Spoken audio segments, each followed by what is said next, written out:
Now at 6, some Southwest Missouri teachers get ready for a return to classes with a teacher development session. Plus, the Joplin Police Department kicks off the 59th Citizens Police Academy class, and Missouri Governor Parson signs a law concerning foreign ownership of land in the Show Me State. The 4 states' most watched news starts now. McDonald County, Missouri teachers gather for teacher development just one day before students are set to return to class. This is KOAM News at 6. I'm Dow Quick. The session focused on teaching methods, curriculum updates, and strategies to support the needs of students. KOAM's Anthony Saviello has more. As winter break comes to a close, schools in the 4 states will once again have students flooding their halls. Although they've already made it through half of the year, McDonald County teachers are taking the time to be prepared for what's to come. You want your students to be in a classroom with teachers who feel confident about what they're doing and know the curriculum and have a plan. And so all of this rolls into that. And you know, we're a district that talks about every child, every day, whatever it takes. This is part of that. No matter what. To these teachers, that means cutting their break short so their students can have the best experience in the classroom. I'm extremely excited to be back with the kids, the students, see them and do whatever I can to help them. Tori Willis is a first-year 3rd grade teacher. A day like today is needed to get her mentally prepared to finish the year. It's good to get an overview of everything we're going to be doing because it kind of makes it feel like it's going to be not as much as a grand scheme thing. You're like, oh, I have to do this, this, and this, but then seeing it broken down week by week helps, so it's good. Tori isn't alone. Teachers all over the district all come together this day to collaborate and learn from one another. Every principal leads a grade level or a content level meeting, and they help drive that instruction and facilitate that meeting. I think that's really important. I think it's important that our teachers see that they're invested in the curriculum and what our students learn as well. In high school, it was not like that. Where I went to, it was just a huge school. You know, you hardly ever saw someone. You hardly saw the principal, or if I saw the superintendent, I have no idea who it was when I was at my school. So it's really cool to just see everyone's here to support one another. Reporting in McDonald County, Anthony Saviello, KOAM News. McDonald County teachers will have another professional development day in February. Temperatures not too bad start this very young year. Chief Meteorologist Doug Heddy. Yeah, pretty much right about where we should be for the beginning of January. Partly sunny skies for us today. Dropping back now, 36 in Joplin, Pittsburgh, but it is dry. Looking at the roadways, 37 Monette, 42 at Grand Lake, 36 in Neodesha, 39 in Fort Scott. A little breezy for us today. These winds are going to calm down a little bit as we go through the overnight hours tonight, so we may get a little bit of patchy fog in here.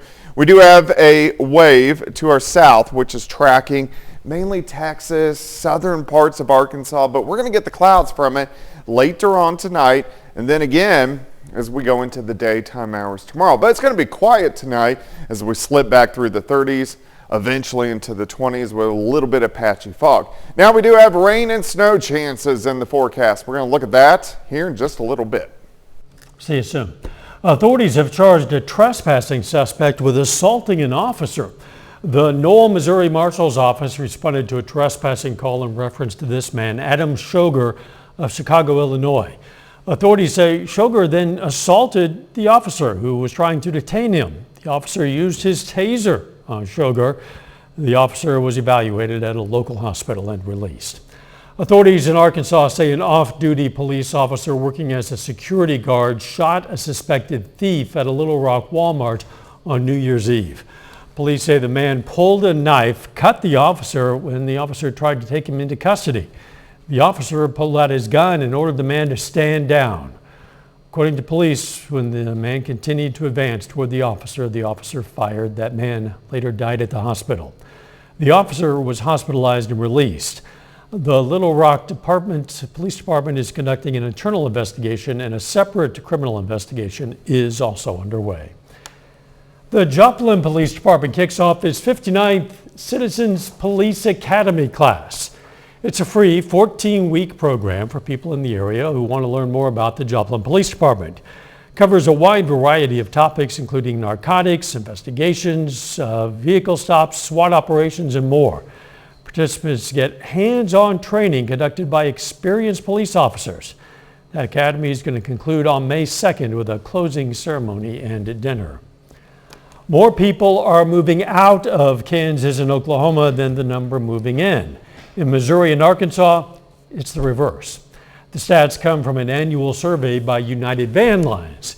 In Kansas, the percentage leaving was 10% more than the percentage moving into the state. That's the 8th highest net loss in the nation. In Oklahoma, the net loss was 4.6%. Missouri saw a net gain of 1.8%, and Arkansas had the 4th highest net gain in the U.S.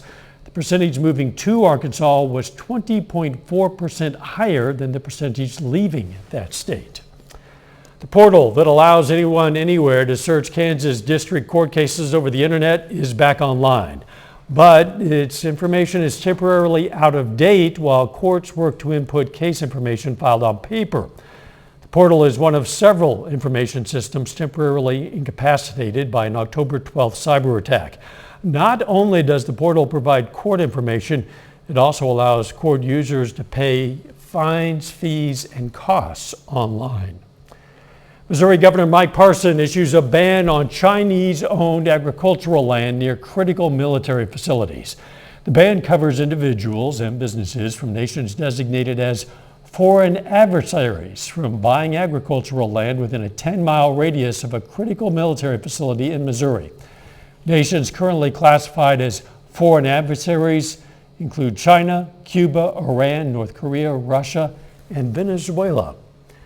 Later in sports, the Webb City girls basketball team hits the hardwood tonight against the Lady Tigers of Nevada. John's going to have a preview for us in just a few minutes. But first, dry January has become a trend with many people, but at least one area recovery center director says sobriety is much more than that. Dry January has been growing in popularity with the help of social media influencers. KOAM's Amber Jenkins spoke to one recovery center director who says sobriety is more than a trend. If you're on social media, you might have noticed a growing hashtag Dry January trend. Hashtag Dry January challenges participants to cut out alcohol for the entire month of January. Each year, more and more influencers partake in the challenge, gaining millions of views. However, Paula Donaldson at The Rock in Joplin says sobriety is more than a trend. For someone like me and many of the other people who come and here at The Rock, the Recovery Outreach Community Center, it's more about a matter of life and death. We can't just stay sober for a month. This is an ongoing process. Donaldson believes sober living goes beyond the digital space. After a month, the challenge is over, but she says sobriety is a lifelong commitment. It would be really nice if I could put on that I'm a normal person hat, but that's not my story, but a lot of people would be influenced by their peers, and that is a slippery slope. Instead of swiping through hashtag Dry January, Donaldson recommends another kind of content. I think it's important. I mostly like the intervention kind where you see a regular, normal person, what they were like, what happened, and what they're like now. And I really feel like that is giving little bitty pieces of hope in those couple-minute increments. Reporting in Joplin, Amber Jenkins, KOAM News. The Recovery Outreach Community Center in Joplin Rock offers classes, support groups, and certified peer specialists to support sober living. A little bit later, the MIAA honors a Missouri Southern player as Athlete of the Week. John has details coming up for us in sports. Plus, we're tracking 2 storm systems that will affect us over the next week. We're going to check that out coming up. Not bad for us on this Tuesday. Highs into the mid-40s, right where we should be for this time of the year. Partly sunny skies. Nice shot right now. The winds are calming down. We're looking at our Cornell Arts and Entertainment Complex. Tower cam downtown Joplin, off toward the north and to the east. Looks pretty good. We're going to see pretty calm conditions as we go through the evening hours. All right, let's go outside. We have had some clouds kind of scooting through, so partly sunny skies for us today, partly cloudy skies for us tonight, and then mostly cloudy skies for us tomorrow. We do have a weak wave passing to our south. Most of this rain, the northern extent may clip Fort Smith or Little Rock over toward Jonesboro, but it's going to stay south of us. So we're going to focus on what's next. Here's our next wave right off the coast of the Pacific Northwest. Stronger system will start to affect us Friday. Then right behind it, way out there, we got this guy, which is going to, you can see, here's Anchorage, so well southwest of Anchorage, will start to affect us early next week. So a pretty active pattern over the next week or so. All right, let's jump into this first system. Clouds increase Thursday, mid-40s. That's what we're going to see tomorrow. That's what we're going to see on Thursday. Look at this. Snow starts to press in by early Friday morning. Now notice the temperatures. We're hovering just above freezing. It's probably not going to come down heavy enough to cause a lot of issues on the roadways, but we are going to get some bands of light to moderate snow Friday morning. And then once we get into Friday afternoon, most likely just scattered light showers. Friday night into Saturday morning, hit and miss showers, and then even a few showers trying to stick around all the way into Saturday night. And then we start to at least dry out as we head into Sunday. Now, this is a stronger system, but it doesn't have a ton of moisture, so maybe upwards to 1/4 of an inch of rain. And then snowfall, of course, 3 days away. Most of us are in the white, which is going to be anywhere from a dusting, maybe upwards to an inch, and then 1 to 2 inches once you get into our far western counties and over toward Wichita. So that's system number 1 that we got to keep our eyes on. Then here comes system number 2. Here comes rain again. This is going to be next Monday afternoon. This one's going to have a lot of moisture and a lot of cold air, so we should switch over to possibly a moderate to heavy snow late Monday into Tuesday. So another storm system that we want to watch. Now, until we get there, we look okay. It's going to be cold tonight, mid-20s, partly to mostly cloudy skies for us tomorrow. We should warm near 40 by noon. And then I think most of us 45, 46 degrees as we get into the afternoon hours. And then we back down into lower 30s once we get into the evening hours. Day planner for you, 28 in the morning, 40 by noon, 45 by 4, high temp, 46 during the afternoon, 47 on Thursday, snow to rain Friday, and a few leftover showers on Saturday. Sunday looks okay. Monday, rain, and then turning much colder with snow chances next Tuesday. And that system's a stronger one, but that one's still 7 days away, so a lot to watch the next few days. So in other words, you might fine tune it before we get Yes. there, but at this point it looks like the low could be the Yeah, teens. exactly. Thanks, Doug. Still ahead, Pitt State women's basketball moves up in this week's top 25. And Missouri Southern's Chrislyn Jones is named MIAA Player of the Week. John Dales has those stories and a lot more. It's coming up next in sports.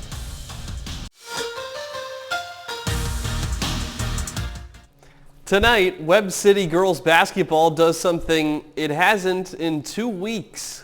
That is, play a basketball game.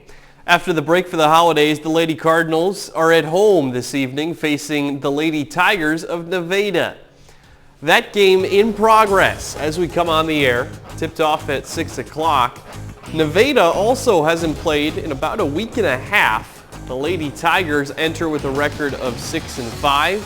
Webb City 3-7, but last time out dominated Seneca, winning by 43 points. They're hoping that could be the turning point in the season. We'll have the highlights from this one tonight on KOAM News at 10. Webb City boys basketball also at home this evening. They haven't had quite as long of a break. Cardinals participated in the 12 Courts of Christmas tournament in Kansas City. They won their lone game there over St. Joseph Central. Tonight they play host to McDonald County. That game tipping off at 7:30. Start of a busy week for the Cardinals. They play 3 games in the Kaminsky Classic Tournament in Joplin Thursday through Saturday. We'll have the highlights from the battle between the Cards and Mustangs tonight at 10 as well. Pittsburgh State women's basketball red hot right now. The Gorillas 11-1, winners of 5 in a row, most recently on Saturday, blowing out Tabor College. With 3 conference games on the horizon, Amanda David is hoping her group can stress the small stuff. we're going to have to get back to the grind. Like I said, it's at this level, it's hard to have fun. Just have fun every day, no matter how good you are. The other teams are just as good, and it makes it very difficult to just, like I told them before this game, you can't just go play. That would be fun if we could, but there's very few games you can just go play. They beat us 19-17 in the last quarter. So I think it's just getting them to be super competitive, getting them back into that mindset of every little possession counts now. This afternoon, the Division II Women's Basketball Coaches Poll gets released. The Gorillas improved to their highest ranking of the year. They are now the number 16 team in the country, thanks to their 11-1 start. Central Missouri and Fort Hays State, the other two MIAA teams in the top 25. And Northwest, the only group to beat PSU this season, not in the top 25, but is receiving votes. Missouri Southern's Chrislyn Jones named the MIAA Athlete of the Week, the conference announces this afternoon. This comes after she helps guide the Lions to a 5th consecutive win, this one over number 18 Drury on the road. The senior guard scored 18 points on 6 of 12 shooting to go with 5 rebounds and 1 steal without a turnover. Meanwhile, here's a look at the Division II Men's Coaches Poll. Neither of our local schools in the top 25, nor receiving votes. 2 MIAA teams are ranked though. Northwest at 19 and Central Oklahoma up at number 12. Now remember, one of its 2 losses on the season came to Pittsburgh State. The Gorillas have won 5 in a row since a 2-4 start to the season. And finishing things up with college football. Late last night, Washington defeats Texas 37-31 to cement its spot in the national championship game. The Huskies will see Michigan in the title game this coming Monday. The Wolverines outlasted Alabama 27-20 in overtime. Both semifinals were decided on the final play of the game. Monday's championship marks the end of the 4-team playoff era, which first came into effect in the 2014-15 season. Beginning next year, 12 teams will make the college football playoff. That's a look at sports. We're back after this. Here's a look at what's coming up on KOAM News at 9 on Fox 14. The open sign is on for 10 new businesses in Joplin. We're going to look at the city's growth as we kick off 2024. Plus, Joplin looks to update rules for the city's parks and trails and how pets can help you keep your healthy resolutions. Those stories, a lot more, of course, it's coming up tonight. KOAM News at 9 on Fox 14. Look at this. Freeman West in Joplin announces the first baby of the new year. Sophie Zhang arrived at 12:42 p.m. on January 1st. That would have been yesterday afternoon. She weighed a healthy 7 pounds and a half an ounce. Sophie's mom, Christina, says she was in labor for more than 20 hours, so she didn't know her daughter was the first baby of the new year until the hospital staff told her. As the first baby of the new year, Sophie took home a stuffed elephant, an octopus, plus lots of onesies and socks, and also our congratulations, of course, for that entire family. So just in case you didn't do the math, I'll clear this up for you. Mom went into labor. It would have been late afternoon, New Year's Eve. Yeah. Sophie was born New Year's Day afternoon. That's a long, difficult That way is. to welcome in the new year for Mom. Yeah. But- Covering a span of 2 years. Yes, that's true. That's true. One way to look at it. All right, chilly night for us tonight. We'll drop back into the 20s. 46 tomorrow. Thanks for joining us. We'll see you at 10. Let's make it a great evening.